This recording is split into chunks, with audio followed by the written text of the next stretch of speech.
Hello, friends. This is Dave Hurwitz, executive editor at ClassicsToday.com, here with a talk that's a little bit different from the usual ones I do because I'm going to read an actual academic paper that I presented at the American Musicological Society a few years back. And, it's just been in my head. I wanted to share it with more people than I could at the AMS meetings, or even that would see it if it got published in an academic journal, as some of my other papers have. And I've saved it up for the appropriate forum. And I think you folks, lucky you, are the appropriate forum. The name of the paper is The Vibrato Monologues: Sexual Politics and Expressive String Timbre. Doesn't that sound pretentious? I love that title. Anyway, it was such a good title that it got the thing rejected in a bunch of journals because the Vibrato Monologues was considered unserious and too risque. And as some of you who now know me realize, even when I'm doing real academic work, I'm not always as serious as some other people think I probably should be. And you know what? I don't care because it doesn't matter. I can do what I want, and that's the fun of this whole exercise. And that's why I'm reading this thing to you, because I think you'll find it interesting. The question I try to answer in this paper, and it's about vibrato, as you've figured out by now. The question I'm trying to answer is, why is it that vibrato is so disdained as the 19th century wears on? It's increasingly disdained, even though we know everybody was doing it. The musical evidence tells us that everybody was doing it. It's incontrovertible.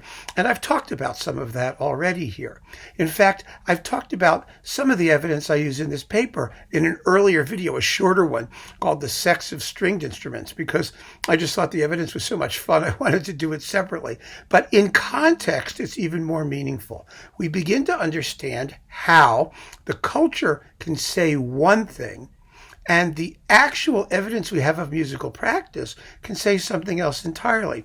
And the irony of this whole situation is that the folks who are the early music folks, the hip people, especially the ones who specialize in late 19th century music performance practice, are the first people to use all the non-musical evidence in order to eliminate vibrato and ignore all the musical evidence that says that it was really there all along. It's a fascinating question, I think, and really not a difficult one when you think about it, because there are so many circumstances, evidence of culture, where things which are considered naughty or inappropriate are considered that way because they were all being done anyway. Sex, for example, which is why it comes into this particular paper. Everyone did it. In the Victorian period? No. It was not discussed. It was not talked about. And some of it was very, very kinky.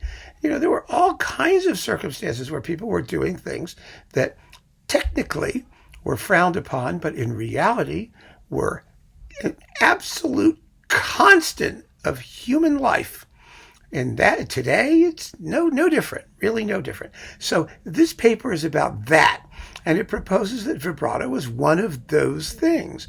One of those things it was not okay to say that you loved, but that everybody was doing. The entire paper takes about 20 minutes to read. It has musical examples. I'm sorry if my delivery is a little stiffer than it usually is because I'm reading, but I think some of what's in here is so much fun it doesn't make any difference. And I'll read it in my own inimitable, hopefully, way. So here we go. The Vibrato Monologues: Sexual Politics and Expressive String Timbre. Frequent use of vibrato in expressive string playing has often been controversial, despite it being a fundamental component of performance technique at all periods. During the latter 19th century, especially, harsh condemnations of emotional excess in music became increasingly common. In order to better understand the era's consequent anti-vibrato prejudice, this paper explores Victorian sexual politics and its practical implications for both contemporaneous and modern musicians.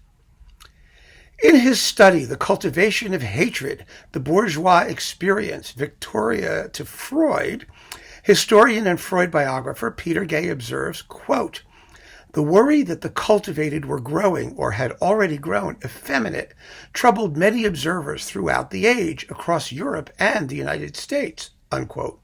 As a result, quote, "self-protective propaganda in behalf of the virile male grew markedly more strident with the passing decades," unquote. Indeed, so earnest was the effort to justify the concept of manliness that Thomas Hughes, author of the popular Victorian novel Tom Brown's School Days, felt it necessary in 1879 to publish The Manliness of Christ in order to argue that Jesus was not a wimp. During much of the 19th and early 20th centuries, stereotypical models of manliness were defined in opposition to countertypes consisting of the usual suspects: Jews, homosexuals, gypsies, blacks, foreigners, the poor, and the mentally ill. However, as cultural historian George Mossey notes in The Image of Man, The Creation of Modern Masculinity, quote, "It was the so-called unmanly men who provoked perhaps the deepest anxiety among those who were part of normative society, and who, while possessing all of the traits of the outsiders, in addition seemed to have crossed the barrier of gender," unquote. Unmanly men, in quotes, could be born or made, and one of the agents in their making was, it was widely believed, music. I'm not kidding. It was. For example, already in 1767, Stephen Fauvargue, in his A New Catalogue of Vulgar Errors, devoted an entire chapter to refuting the notion, quote, that the hearing of musical performances is apt to soften men too much, and by that means to give them an effeminate manner, unquote. And if merely listening could unman the auditor, then performing music added a whole new level of risk. In an anonymous article, Manliness in Music, published in the August 1st, 1889 edition of the Musical Times, the author states, quote, "Few things have contributed more effectively to perpetuate in this country the prejudice against the musical profession than the impression that musicians are, as a class, wanting in the manlier qualities." Over the course of the 19th century, the view of music as a feminizing plot was fortified by new, theoretically scientific evidence. James Kenaway's Bad Vibrations, The History of the Idea of Music as a Cause of Disease, explains that, quote, "As an artificial social stimulant, music became entangled in a range of discourses on class and gender, as sensitive nerves and an excessive ability to feel came to be seen more as a sign of pathology and less as a sign of leisured class refinement," unquote. One of these gendered discourses specifically concerned the sexual identity of string instruments. Some authorities, such as music and morals author the Reverend H.R. Haweis, writing in 1898, took a titillatingly ambivalent view. Quote, "One of the subtle charms of the violin is that it may be called bisexual. It unites in itself and welds together the masculine and feminine qualities. Its very fabric is bisexual.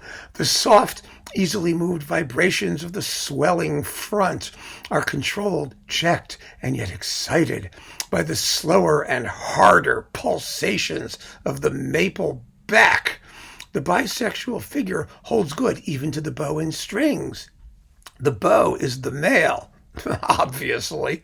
And the strings are the female elements. They can only vibrate when touched, swept into a tempest of emotion, or caressed into tender whispers. They wait and pine for this magic touch and long for their own fulfillment. They are so sensitive that they respond to the lightest feathery kiss of the powdered and anointed horsehair. They murmur, they sigh, they scream, they weep, they laugh, but only when smitten, coaxed, or agonized, sometimes almost torn, at others calmly and masterfully swept, whilst the fingertips, pressing out the vibrations and generating those magnetic thrills which go forth charged with the musician's very thought and feeling, aid and abet the masculine power of the bow. They are its ministers. Without them, the might of the bow itself would be impotent, unquote. Yeah.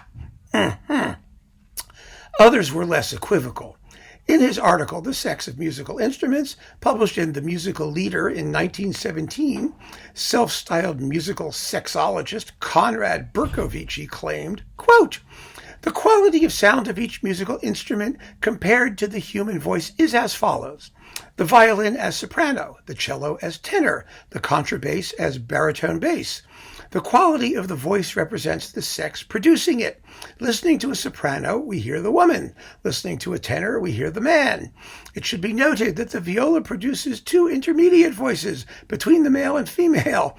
Man loves the soprano far more than he does the tenor, and woman generally shows more appreciation for the tenor. Very young women like to hear altos." Yeah, okay. The intermediate sex is attracted to the voice quality of his or her own sex. The violin artist is even physically of a different type than the cellist. The first is generally a masculine man of good, strong build and full of vigor and life, while the second is effeminate, showy, soft, and silky. All strong men love the sound of the violin more than that of any other instrument because it represents par excellence the voice of the woman. Hence, the violin has a sex. It is female. And since women prefer the sound of the cello because it represents the male voice, the tenor, this instrument has a definite sex.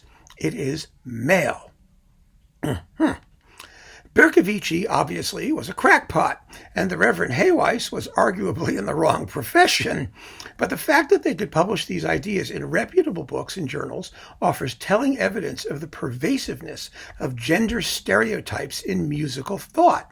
Seen in this context, it is easy to understand how professional musicians, fearful of the social stigma already attached to their calling, took pains to assert their masculine normalcy. The search for the necessary counterpart against which to define themselves found one target in the widespread condemnation of the use of vibrato in performance, perceived as the embodiment of musical effeminacy. Accordingly, musicologist Hugo Riemann, who was a big deal in the 19th century, in the 1882 first edition of his Musiklexikon wrote, quote, "Excessive use of this technique deadens and makes the performance appear effeminate," unquote. Irish writer Walter Starkey, in his autobiography, Scholars and Gypsies, recalls his father praising Belgian violinist Eugene Issai because, quote, "He doesn't play with that abominable tremolo, a degenerate and effeminate habit which destroys the playing of most virtuosi today," unquote. Tremolo and vibrato are interchangeable terms for our purposes. In Joseph Joachim's Rules of Violin Playing, we find the following advice, quote, "Break yourself of the habit of an overdone vibrato and the slow wobbling of the fingers in cantabile passages. It is really a result of weakness in the fingers and reminds one of the lamentations of old women," unquote. The comparison of vibrato to the voices of old women, thus combining effeminacy with suggestions of frailty and infirmity, was a particularly popular trope. In an article on Paganini that appeared in the Nashville Union and American of Sunday, February 9th, 1873, the anonymous critic quotes Fétis, the great French critic and composer, his biographical notice, pointing out that, quote, in cantabile passages, Paganini often had recourse to a vibrato, somewhat analogous to that of the human voice, but on account of the affected sliding of the hand with which the vibrato was attended, the voice was that of an old woman, unquote. Note the problem wasn't the vibrato, it was the portamento, actually, the sliding that went with the vibrato. And note also, this is a very important point, that the kind of vibrato that they're fetching about is slow vibrato.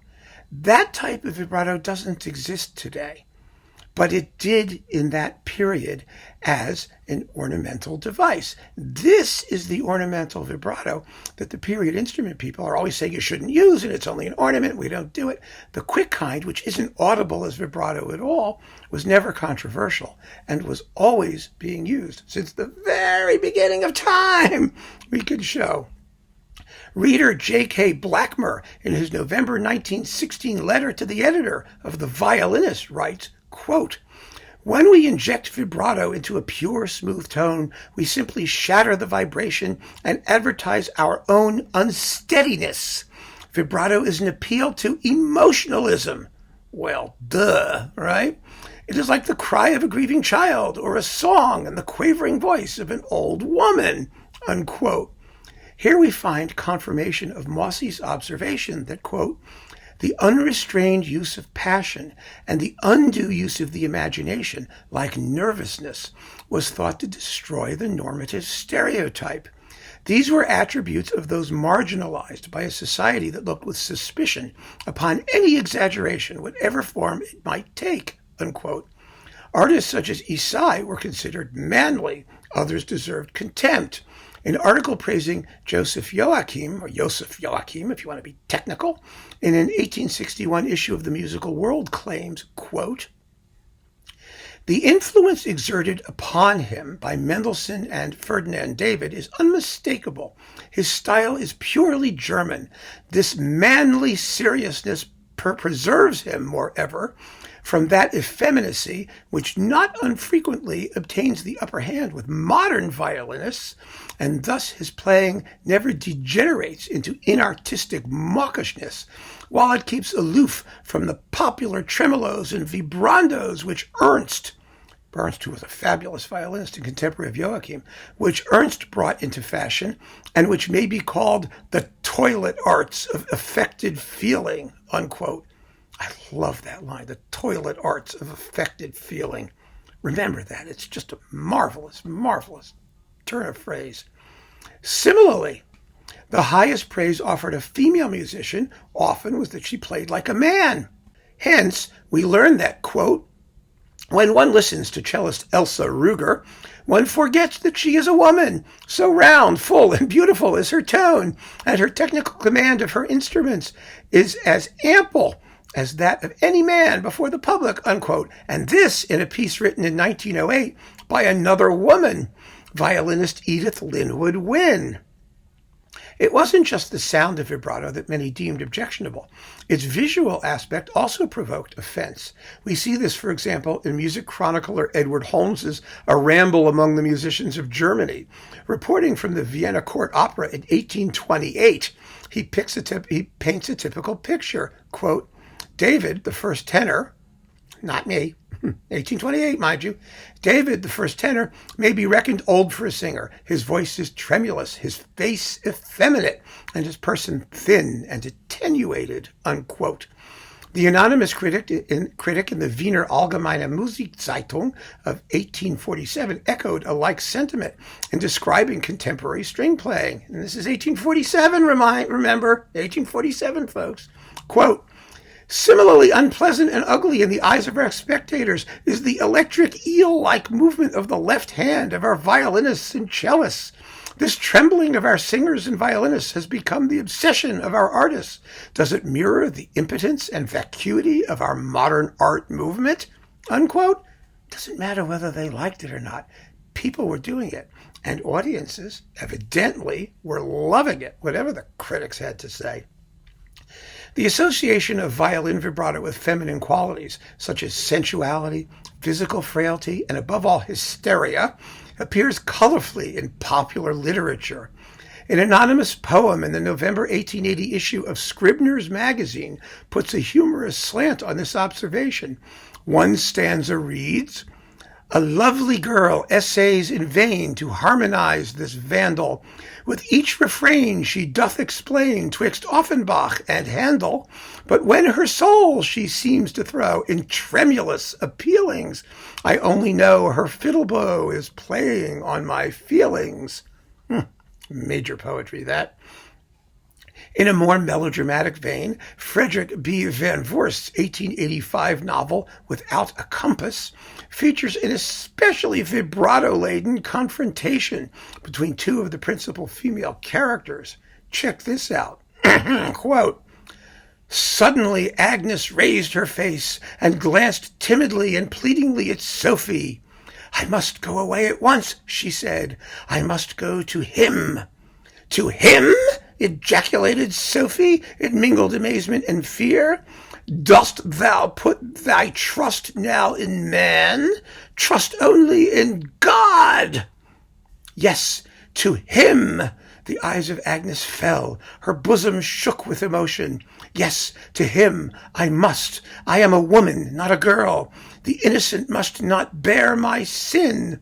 She bowed her head, and then from the depths of her abasement, like a tremulous violin note that almost quivers into silence, rose the whisper, My child must not suffer in my stead." Unquote. Get it? Vibrato. Even Jack London got into the vibrato game in his 1895 short story, One More Unfortunate, about the last performance of an embittered violinist. "The music changed, growing weird and awful. Tremulous strains, gruesome and terrible, thrilling notes, shrill sounds and piercing cries. Shaking, shuddering, shivering, quivering, the violin shrieked in terror and dismay. Moans, groans, screams, a vortex of emotions. Dreadful, terrifying, frightful, wonderful." Yeah. The performer is a man, but he ultimately commits suicide, surely an act of feminine weakness. And the ladies in the audience are all reduced to tears by his playing. Indeed, one of them, her delicate nerves overcome, screams and faints. And I want to show you a musical example. I'm putting it up here. This is the ultimate vibrato-laden suicide movement. It's the aria Suicidio, Suicide, from La Gioconda, where the voice is screaming suicide and the violins come ripping in, and Ponchielli writes over the violin line. You guessed it. You can see for yourself. Vibrato. There it is. Vibrato and suicide go hand in hand. Vibrato and overwhelming passion go hand in hand. That's the point. One notable literary figure, however, bucked this trend. Marie Corelli was the most successful novelist of the late Victorian period. The establishment of the day, especially the literary critics, hated her, and she hated them in print. Her disdain extended to music critics as well. Quote, "Music is distinctly the language of the emotions," unquote, she wrote. Quote, "And they have no emotion. They therefore generally prefer Joachim, the stolid Joachim, who so delights all the dreary old spinsters and dowagers who nod over their knitting needles at the Monday popular concerts and fancy themselves lover of the classical in music. Sarasate appeals to those who have loved and thought and suffered, those who have climbed the heights of passion and wrung out the depths of pain, and therefore the people, taken en masse, as for instance in this crowded hall, instinctively respond to his magic touch. And why? Because the greater majority of human beings are full of the deepest and most passionate feelings, not as yet having been educated out of them." Unquote. Fabulous, fabulous observation. And you'll never see people criticizing Joachim for that reason, for being stolid and unemotional and uninteresting. But we really don't know what was happening on a day-to-day basis, what popular concert goers or normal concert goers really thought of this whole thing. We only know what the tiny, tiny minority of self-appointed culture tastemakers said. And that, mind you, is the evidence that period instrument people use to adduce what really was happening in performance back in the day. Mind-boggling, unbelievably stupid, bad scholarship, silly, ridiculous. Anyway, Corelli puts those words into the mouth of one of the male protagonists in her 1890 novel Ardath, The Story of a Dead Self. It's a wonderful book about a guy who has an out-of-body experience and time travel and all kinds of stuff. She was a very, very cool writer, actually, in some ways. Sarasate, as Carl Flesch, the violin pedagogue and chronicler, reports, employed a vibrato that, quote, was rather broader than had hitherto been customary, unquote. Corelli, no relation to the eponymous composer, although she claimed otherwise, knew Sarasate personally. And in this scene, he is the featured artist at a jumbo concert in which he plays both the Mendelssohn and Beethoven concertos and then caps the evening with his own unsurpassable Zigeunerweisen, a performance of such passionate intensity that the main character of the novel literally has an out-of-body experience. Her own biases notwithstanding, Corelli's work offers compelling evidence, also disdainfully suggested in some of the other sources cited here, that the musical establishment's embrace of the cult of manliness, typified by its rejection of vibrato, might not have fairly reflected either popular taste or what the best artists actually did. Granted, Joachim's relatively parsimonious use of vibrato was widely acknowledged and deemed worthy of emulation, but even he said of his friend and mentor, Heinrich Ernst, remember Ernst, the toilet arts of affected whatever it was, or the toilet things, the toilet guy. Heinrich Ernst, previously derided as an effeminate purveyor of the toilet arts, Joachim said about him that he was, quote, and this is a quote, the greatest violinist I ever heard. He towered above the others, unquote. More to the point, vibrato was as necessary to violin playing as woman was to the normative functioning of society. As Mossy explains, quote, the construction of modern masculinity defined itself partly in contrast to woman, who was a subordinate yet essential partner, with her quite different beauty and fundamentally passive nature, unquote. Additionally, quote, romanticism helped to keep woman in her place through idolizing her, but at the same time, the femme fatale pointed ahead to the end of the century, when some women would be regarded with the same suspicion as outsiders, as a menace to masculinity. Significantly, fin de siècle musical representations of both of these archetypes, the female ideal versus the femme fatale, often request an extra dose of vibrato.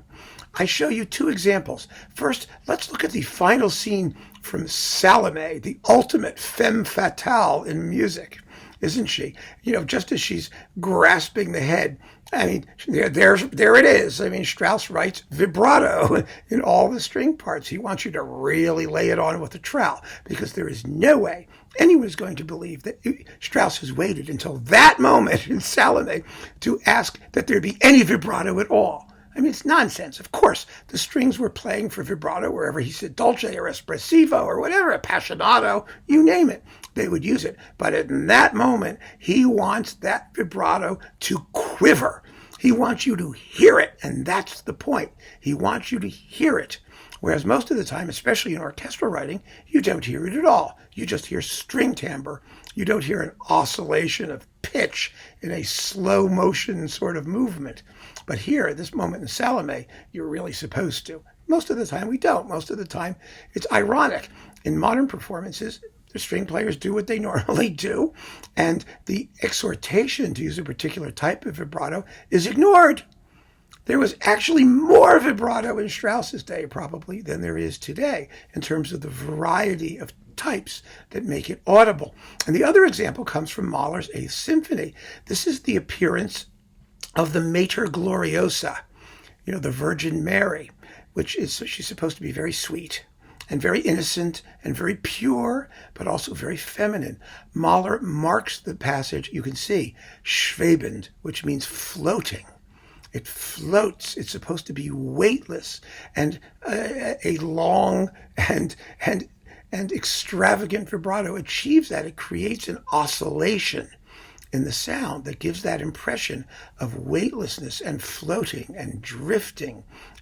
It's a beautiful, beautiful moment of gorgeous, gorgeous tone. And by the way, in the same moment, Mahler's also using a harmonium, and a harmonium had a specific vibrato register, a vibrato register, a tremulant register, and Mahler calls for it. He calls for it at this moment. He wanted vibrato in everything at this moment. But the two portraits of femininity couldn't be more different. One is the ideal woman, the ideal summoning man, to higher spheres, and the other is Salome, the psycho-nymphomaniac having an orgasm as she makes love to the head of John the Baptist. I mean, you cannot get more different. But they are both models of femininity, and both of them require the addition of vibrato to the timbre. So they demand vibrato, these two examples, while making totally opposite expressive points, because both seek to embody the power of femininity. And make no mistake, behind the strident condemnations of feminine weakness and inconstancy lurks a very real fear of that power. So while we can't ignore the possibility that in certain cases dislike of vibrato reflected a purely musical taste, the language decrying its presence as a mark of unmanliness is obviously misogynistic and bigoted and rooted in identical modes of thought used to denigrate nonconformist members of 19th century society. This prejudice is still very much with us. Susan McClary, for example, modern musicologist, a superb feminist musicologist, demonstrates in her essay, Sexual Politics in Classical Music, that, quote, in classical music, the erotic continues to often be framed as a manifestation of feminine evil, while masculine high culture is regarded as transcendent, unquote. And boy, is she right. Consideration of the vibrato question permits us to assess the impact of otherwise abstract theories of culture and aesthetics in real performance situations. It asks us to make the connection between what 19th century writers said and what musicians allegedly did. For players today, particularly those interested in historically informed performance, the existence of a coercive and fundamentally non-musical rationale for the avoidance of vibrato raises an important issue. Should a modern interpretation base itself on models, even if technically correct, that were motivated by fear, prejudice, or outmoded, even morally suspect social conventions? Seen in the larger cultural context, 19th century attitudes towards vibrato teach us that imitating an earlier performance practice can be at once faithful to history, but unfaithful to the music itself. So thank you all. That is the talk. Keep on listening, folks. Thank you so much for joining me. Take care.